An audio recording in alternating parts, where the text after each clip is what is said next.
my fear, Sanjay was talking about his fear, my fear with kind of looking at this scenario for about a decade or so, that there will be an effort within a part of the governments around the world, and also the profiteering that comes up with it, to explore ways and means to marketize the process. So we won't be reducing emission, rather we will be improving our technology to take care of that. So that's the kind of hunch I have. Imran, first Imran and Sanjay. Yeah, so that's the elephant in the room, right? So it might work for, as I said earlier, it might work for some of us. It would probably work for people in London or DC or New York, but it probably won't work for people in Dhaka or Karachi or Calcutta, right? And the reason is that we are the most vulnerable, and we cannot wait for, so if you're talking about carbon dioxide reduction and removal, and so, and that's going to be integral in terms of getting to net zero, we do not have the technology. The economic instrumentation, if we are to apply that, we are not sure whether that will work quickly enough to keep us below 1.5. And we know that that's not happening. So then that goes back to your point, or the point, or to Mahatma Gandhi's grandson, who said, well, development. And so then my question is, development for whom? And if it is development with quote unquote, development with quote unquote, right? With quote.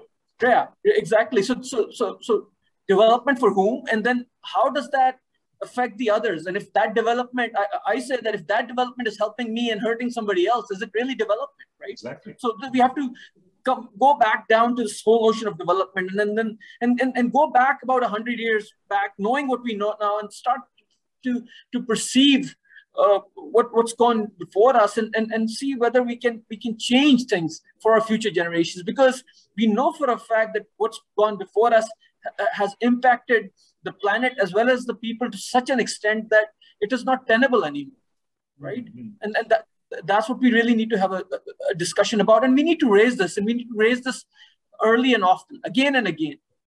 Absolutely. Sanjay, your take on that?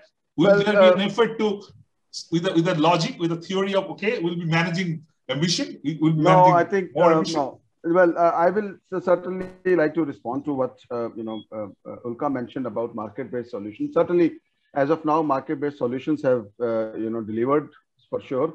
I'm not criticizing corporate. I mean, we are sitting on Zoom because these are technologies that are being given by corporate, but I think the role that it needs to play. For example, market-based solution, has they ensured vaccination equity globally? No. Whosoever has money, they've got the vaccination. Whosoever don't have money, they still are without vaccination, totally relying on various examples. Similarly, solar technologies, environmentally good, has they been promoted like they should have been? I mean, whosoever had, basically China sold any kind of quality because market needed it. Where is the regulatory system here that should have ensured that certain kind of quality need to be ensured? There was a time when Bhakra Nangal Dam in India was seen as a beacon of development, and but then and that was because economists did calculation that how much area they will be able to irrigate, how much rice production will be there, and then the cost benefit analysis, how much area will be submerged environmentally, how much forest will be submerged and decay. I think based on that, of course, area under irrigated agriculture was considered. So certainly, we have to make an assessment on all three pillars, so social and environmental also, not only economical. And that is why I appreciate market-based solution, but the problem is I don't see a regulatory mechanism, and those who has to regulate get sold by they are influenced by the market forces, unfortunately. So certainly that's what we need to be careful about, and that is why we are reminding the responsibility of government to make sure that the role that they need to play. Just bringing in market mechanism. So basically, you were saying that don't allow market is important, but don't allow market to completely control it. Have some regulatory mechanism with the government and all that. Yes, I think that's extremely important. And I remember once a CPM, a left front minister, told me after left front lost West Bengal after 34 years, and I was having a chat with him, and he said that we understood that we need to give market the leeway, but we didn't really understand that we need to also be with the market to control the market. We completely gave them a free hand, and they went around and then completely, politically also we got this. So yes, I think that's very important marriage you are talking about. Yes, market, and then with the government playing a role, some kind of a role out there. Very important. Dr. Ghosh, I think in this context only, see, you have come up with a report. You have a report for the policymakers. Now, this is a general report. This policymaker report is meant for all politicians across the country, across the world and various countries. I know for sure, if you look at the history of UNFCCC COP, in Copenhagen COP, when the mayors were thrown out of the COP because the big boys of negotiations were coming, Barack Obama's, Manmohan Singh's, the Chinese premier, so the all NGO sector were thrown out, and mayors were part of that. I know that because some people who are managing the mayors are very close to me, so I heard the story from them. So the mayors got extremely aggrieved that when a storm, when an Amphan or Yas comes up, a Kolkata mayor or a Dhaka mayor actually has to stand up and counter that. Front line, I'm in the front line. And you guys are throwing us out. So in the next year, in the Bonn, first city and climate conference was held. I was fortunate to be part of that, the city and climate conference in Bonn in 2010. And from then on, now you will be finding in UNFCCC, Sanjay and Ulka knows much better, that the one full day being given to all the mayors. There's one mayor, one city day. So having said that, it's very important for this mayor and the city governments to know that what exactly the climate change is in his area. So I'm asking this question to both of you, first Dr. Ghosh and then Dr. Islam. Any plan of downside support in a regional manner so that I am a Kolkata mayor, I know what exactly is happening in my area and I can take a call on that. I think that's very important to kind of take it to that level. Otherwise, a report general, even for policymakers, maybe somebody in Delhi, any thought on that? I think it's a very valid point. So I'll tell, I mean, there are certain issues, let's say if you have to down, because there are very few literature for specific cities. That's number, because IPCC cannot really perform new analysis. What they have to do, they have to assess the existing literature. And if you are just focusing on a city, the number of literature will be very few. The second problem is that models are not very good at a city scale. That's another issues. So because of these issues, IPCC Year 6 probably is, or Year 6 or previous IS20 reports could not really come up with very city-specific report, but we could come up with a region-specific report. One of the very good thing is that the models are improving. Models are becoming finer and finer. They are incorporating very city-specific information. So probably Year 7 or Year 8 will come up with this kind of city-specific reports. That's the future. But let's say now with this report, what we can understand. So as I was mentioning that this is the first time Year 6, and you are also mentioning that Year 6 has come up with a very important thing. They have mentioned that in what way the urban areas are, what will be the problems in the urban areas, that they have very specifically mentioned. What was mentioned that because of the urban heat island impacts, the urban heat waves will increase. That's number one. Number two is that because of urbanization, because of the urban emitted aerosols, the pollutions, because of the urban heat island, and because of the urban structures, the roads, the slums, the the high-rise buildings, because of that, there will be a generation of high-intensity rainfall pockets in urban regions that results into extreme precipitation. That's the second thing. And the third important thing, which has also come in the IPCC report, is that in the urban region, if you're just focusing on the urban region, normally it's a very small watershed and where there is no infiltration. So if there is a extreme rainfall, it generally generates into urban flooding. Urban flooding is a flash flood that results into severe loss. And of course, if it is in a coastal, if it is a coastal city like Mumbai, like Kolkata, then the situation will be even more severe. The other problem is also being mentioned is that the short duration rainfall, let's say sub-daily scale rainfall, those are intensifying at a very faster rate. But IPCC has lower confidence because the number of literature is few. It's not that literatures are not agreeing, but because the number of literature is very few, So it has a low confidence. But whatever literature is available, all of them are saying that short duration rainfall is increasing, and these are actually dangerous for cities. So these are very important things. For city governments to understand. City governments to understand. And let's say now, if you're focusing on Kolkata or any kind of city, we have to understand that compound extremes will increase, the increase, rainfall will increase, intensified rainfall for short duration will increase, and whatever stormwater drainage system we have in majority of the cities over Pakistan, India, or Bangladesh, they are designed, I think, by the British long back, maybe 100 years back. And now it has increased quite significantly. So redesigning is necessary. The second important plan is that city-based resilience plan. This is what is very important. I think we know that, if an urban region gets submerged because of flood, what are the very important steps that needs to be done so that the city, entire city system. When in most of the cities you are talking about having around 1/3 of the population living in slums or their squatters. So the risk gets even bigger. Exactly. And this city resilience plan is very important, and this is not a climate scientist job or a civil engineer's job. It's an interdisciplinary thing which needs to be set up.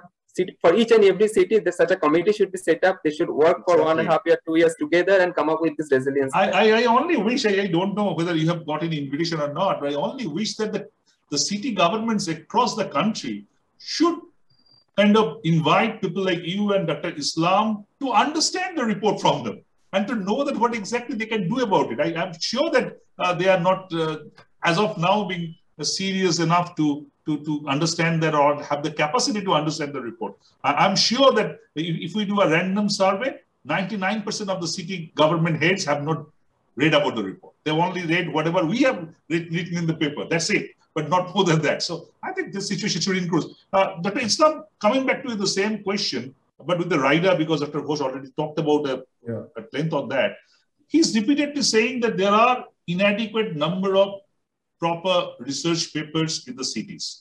My question is, why not IPCC? Say IPCC now has done year 6. They'll be done year 7, maybe 4 or 5 years down the line. Why can't these cities are all having huge educational hubs, major institutes, major universities. Why there cannot be a kind of IPCC driven process where you can really do research on the key components of the system and come out with credible data, which can be utilized by the IPCC in future? Why can't it be done? Why we have to depend on some random data being whatever we find? If some good data from Dhaka, Dhaka has a good report. Poor data from Delhi, no report on Delhi. It shouldn't be like that, Dr. Islam. Yeah, this is actually an issue because unfortunately, if you see the IPCC most value the peer-reviewed publications, not gray literature. So peer-reviewed means it should be published in a journal and it should be peer-reviewed. And unfortunately, there are not many publications in this part of the world, particularly developing countries. You see developed and Western worlds, you see many publications. So that means you'll find more useful information. And what Professor Subimal mentioned, that we are assessing, we are not doing new research. So lack of...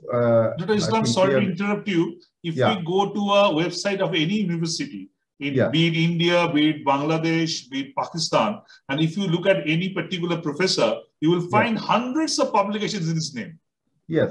What do they make out? If they do not contribute in forming a policy, if they are not, I would say, that they are not peer reviewed, as the one said, just a paper. So you want paper to be a publication, not even a paper.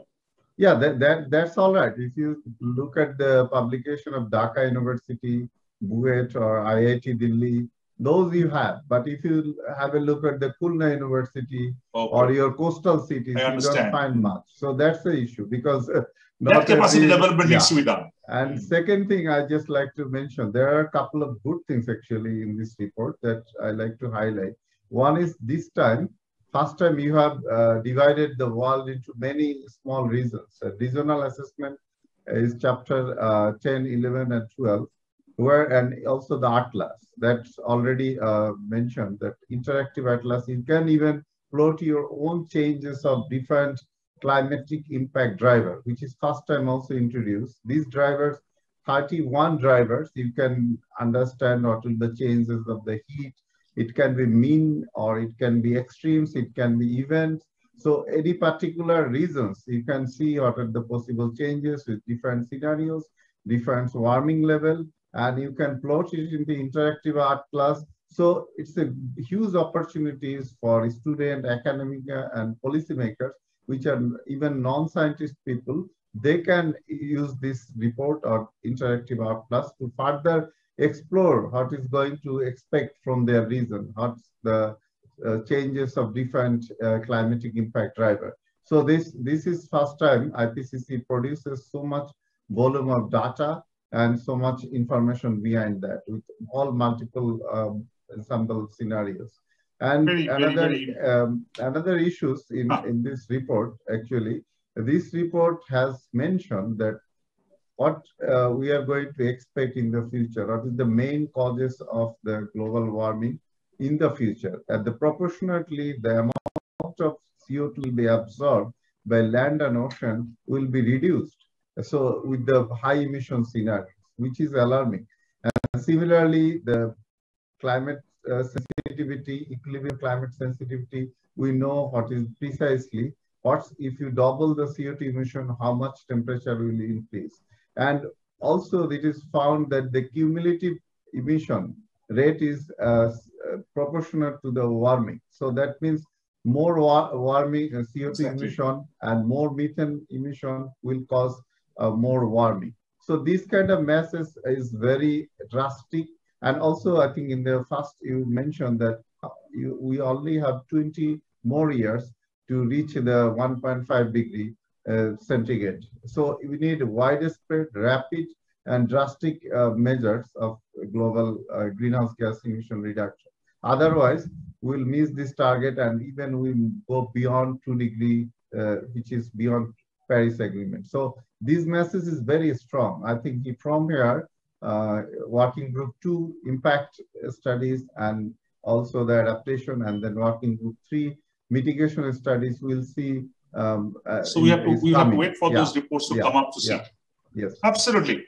Let's get to the kind of civil society's perspective on that. Let's start with Imran, and then I'll come to Ulka and I'll kind of conclude with Sanjay. Imran, very clearly the scientists are saying that we'll be missing the bus if we don't do this emission cut drastically, adequately. We'll be missing the bus. So Glasgow coming up, we all expect Glasgow will be a physical COP. So do you really see that Glasgow, because we have seen unexpected changes during various Doha, be it Durban, we have never anticipated that this is going to happen, but these things did happen. So you feel, Imran, that after everything, all this kind of whatever being talked around, Glasgow will be a bit of a watershed in a positive direction?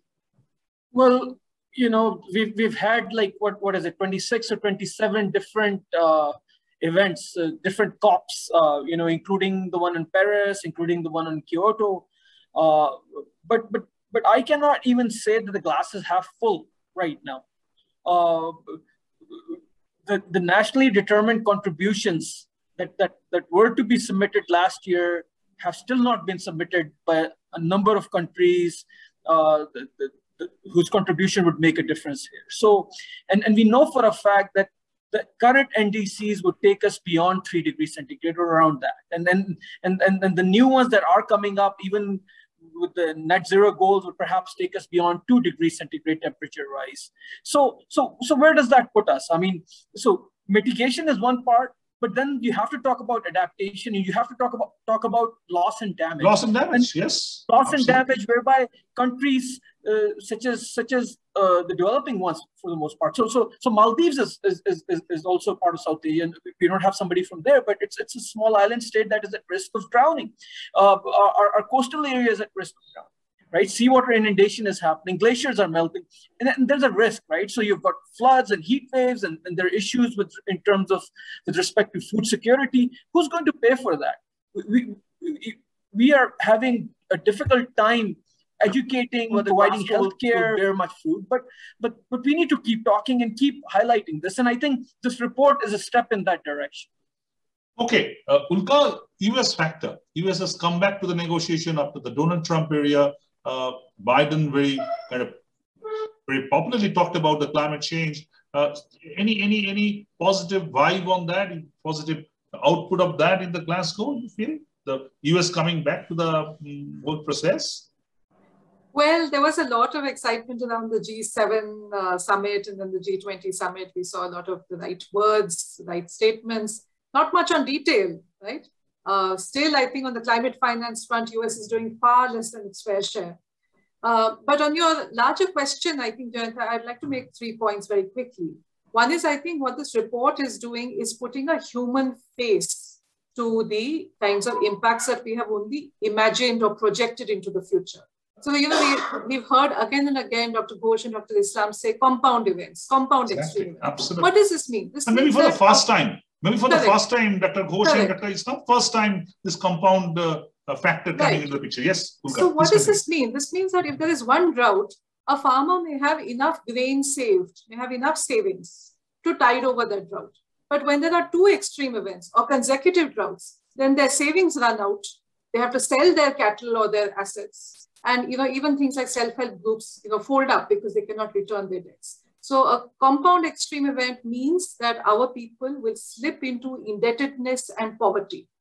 So that, I think, is the human face that we need to keep in mind. The second point I wanted to make is that, with the COP, so many of these issues are long pending. I mean, climate finance, something that was, the topic started in 2009.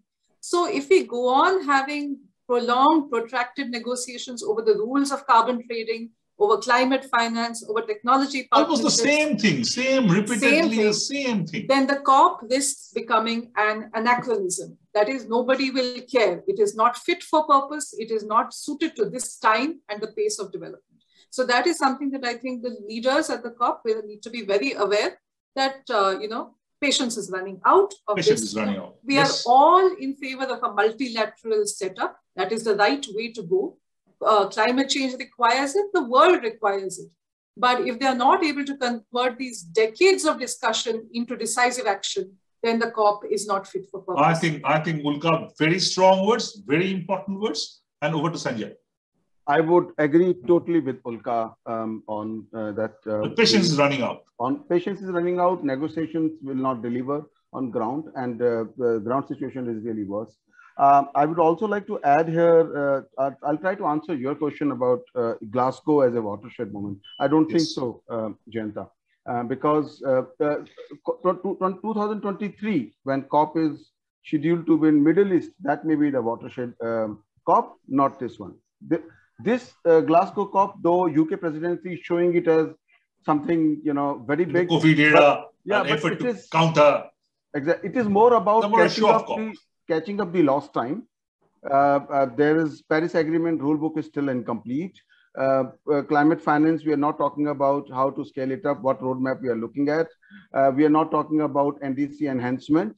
Maybe global stock take may be an opportunity. The problem is, it is not systematic increase of ambition. It's knee-jerk, response that is coming in. Biden summit, okay, some less harvest, some higher ambition of finance, or GHG reduction. Then there is a G20, okay, let's bring something. Make an announcement.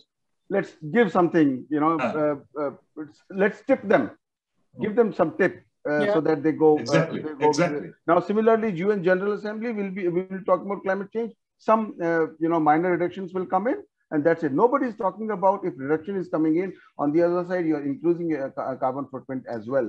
And that is why the decisive action is important rather than only negotiations. But I also would like to add here, Jayanta, my belief is that negotiations has at least kept momentum on climate agenda at the local and national level also. Are we talking about CBD? Convention of Biodiversity? No, because it happens every 2 years. This is happening after every 6 months, momentum is there. So you feel that kind of momentum will come. Very quickly, Sanjay, is that I was talking about the watershed from the perspective that when Paris was kind of signed, 2020 was a year when actually the on-ground implementation of Paris Agreement was supposed to take place. Now all this COVID and everything has pushed it back. So we didn't have a summit at 2020. So that summit has been now with Glasgow. So from that point, I'm just kind of inquisitive. That will be any role? Yeah, so from that point, rule book should be completed in Glasgow, which will add speed to the implementation on ground. Rule book on MRV, rule book on market mechanism, it is there. So rule book is not yet complete. That needs to be complete. But on ground action, you don't expect to start? I think that has already started. The fact that it is a legal law, it is working on, but we cannot monitor because there's no MRV. But the indices, because there's clearly an ambition gap is there. So they are being asking for the bigger indices and stronger indices. Yeah, so market mechanism, once agreed, once everyone knows what kind of architecture is there, what kind of project can be approved, I think ambition may be higher by country. Great.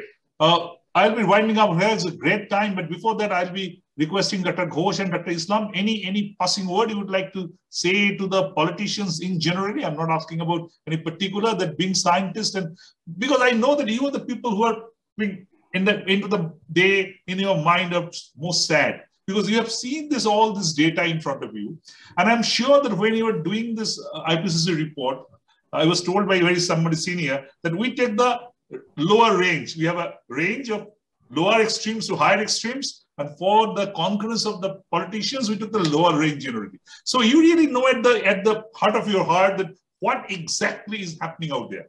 So any passing word you would like to say to the politicians, Dr. Ghosh?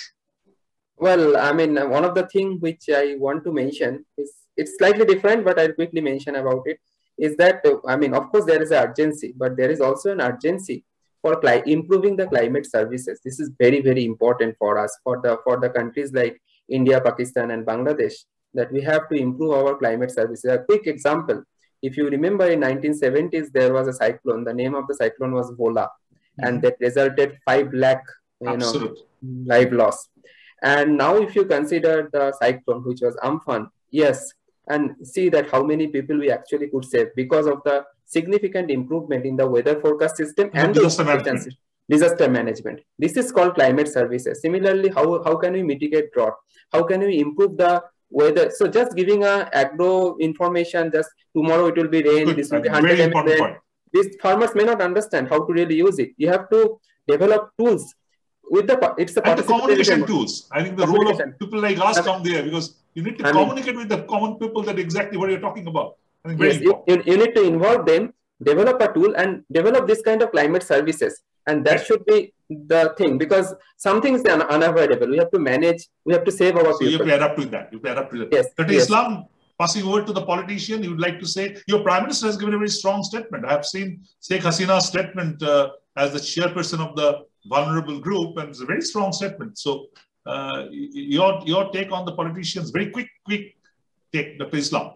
You are on mute, Dr. Islam. Our Prime Minister and Bangladesh government is very serious because, as you know, we are one of the most vulnerable countries because of very flat delta.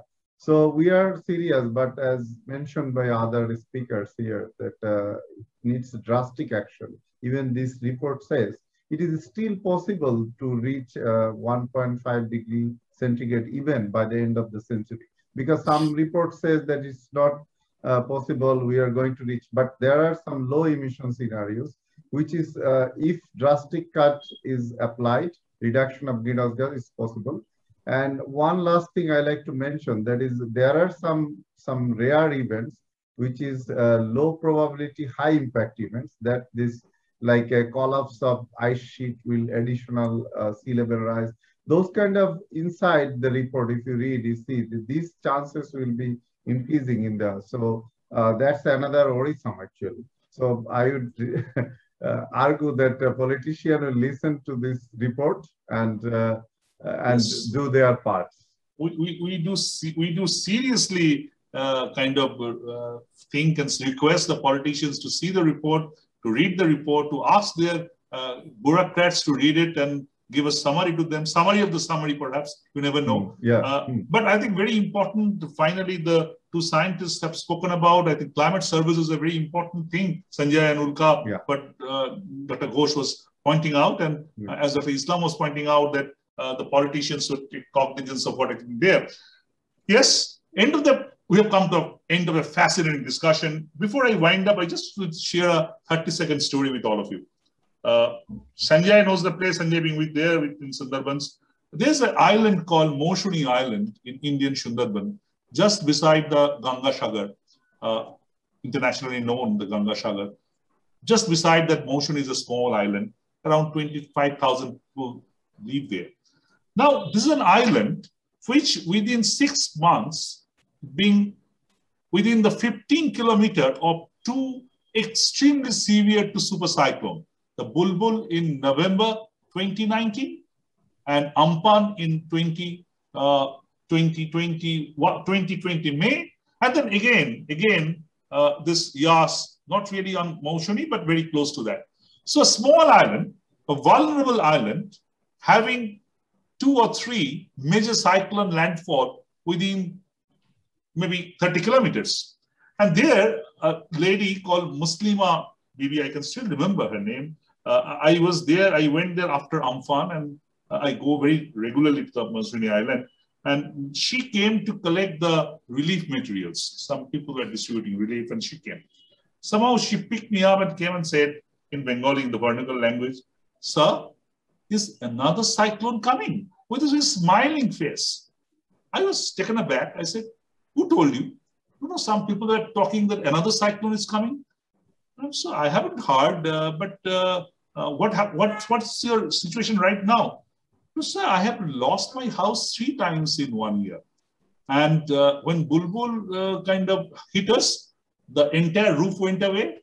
And myself and my working husband, and they have 2 little children, we put up some money and just completed the roof before Amphan again took it away on that fateful day. And we were in the corner of the room, along with my family, just saved our life. So that's why I'm asking you, sir, is another storm coming? I was completely shocked that 100 kilometers away from Kolkata, we are having all the privileges around. I think Imran was talking about the difference of privileges. I think there's a scale there. And this lady was talking about a cyclone in a matter-of-fact manner. It doesn't matter anymore to them that whether 200, 250 kilometers come. I think governments around the world should take cognizance of the people. When they come to power, they say that we are working for the poor people. Climate change is hitting the poor people most. They are migrating. They're forced to migrate. And now the COVID is showing that even migration doesn't pay money. They have to U-turn and come back. Sundarbans, thousands and thousands migrate for livelihoods, but they are now coming back because the COVID is not allowing them to stay anywhere. So the governments across the world, governments in South Asian countries to be particular, India, Bangladesh, Pakistan, should consider, should think about these poor people who are at the brunt of this climate change impact. And they take this sentiment forward to Glasgow and really demand, along with the people like Sanjay, Ulka, and Imran, that this needs to be done with the inputs of what the scientists like Dr. Ghosh and Dr. Islam has provided us, now more ammunition to us. I hope that despite all our reservations, Glasgow will throw some light. And as Sanjay pointing out, maybe 2023 will be having real watershed. We are keeping our finger crossed because it's not a small deal. It's a deal about saving our world. Thank you, everybody. Thank you for your time. We wind up here today, but another day, another time. Thank you. Thank you. Thank you very much.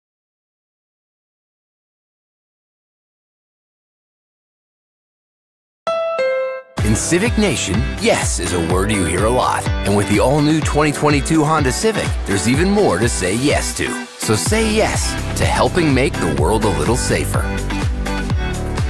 a little more comfortable,